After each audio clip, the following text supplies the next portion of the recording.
Di dalam rumah itu, mereka menemukan bukti yang mengejutkan. Beberapa wanita Indonesia yang dilaporkan hilang dalam kondisi sangat lemah. Salah satunya adalah Siti, wanita yang menjadi korban pertama dalam laporan ini. Siti ditemukan dalam kondisi kritis. Tubuhnya yang kurus lemah menunjukkan tanda-tanda penyiksaan. Selain itu, yang lebih mengguncang adalah kenyataan bahwa ginjalnya telah diambil tanpa izin, meninggalkan bekas luka yang mengerikan di tubuhnya. Namun, kemarahan para petugas tak terbendung saat Cheng ditangkap.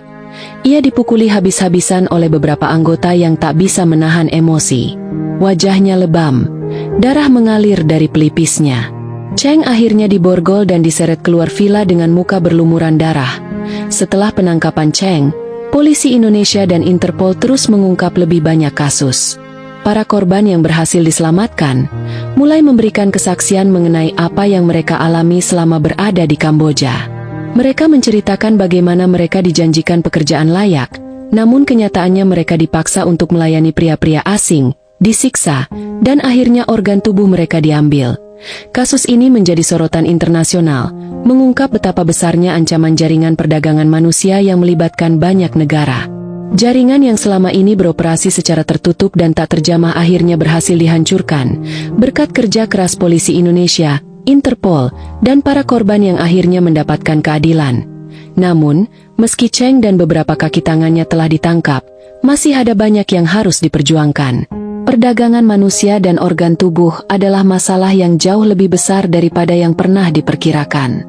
Polisi Indonesia dan Interpol berjanji akan terus berjuang untuk membongkar jaringan lainnya dan memberikan keadilan bagi para korban yang telah jatuh ke dalam perangkap. Setelah penangkapan Cheng, kehidupan Siti perlahan mulai membaik. Ia mendapat perawatan medis intensif di rumah sakit, dan meskipun kondisi fisiknya perlahan pulih, bekas trauma mentalnya tetap terasa. Detektif Agus, yang terus mengikuti perkembangan kasus ini, sering berkunjung untuk memastikan bahwa Siti merasa aman. Agus merasa bertanggung jawab atas nasib para korban yang telah diselamatkan, terutama Siti, yang telah menjadi simbol dari banyaknya korban lainnya.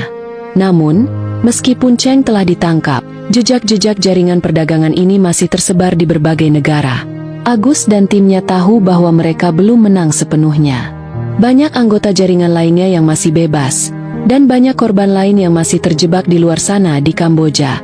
Seorang agen Interpol bernama Lara ikut terlibat dalam investigasi lanjutan.